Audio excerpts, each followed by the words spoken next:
సిరిసిల్ల నియోజకవర్గంలో పర్యటించారు BRS working president KTR. Thangallapalli మండలం జిల్లెలలో జైలుకు వెళ్లొచ్చిన రైతు రాజిరెడ్డి కుటుంబాన్ని కేటీఆర్ పరామర్శించారు. తనపై కోపంతో ప్రభుత్వం పేదలపై రాజకీయం చేస్తోందని అన్నారు కేటీఆర్.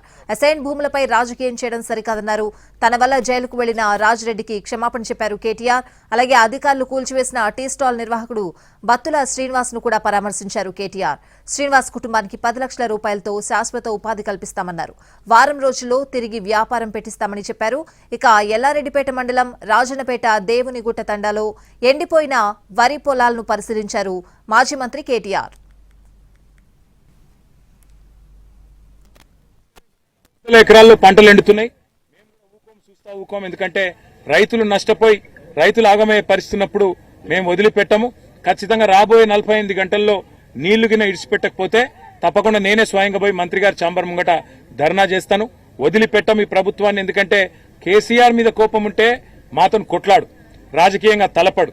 కానీ ఇవాళ రైతులను ఎండబెట్టడం, రైతులను ఇవాళ చావగొట్టడం అనేది ఈ ప్రభుత్వానికి ఎంతమాత్రం మంచిది కాదు.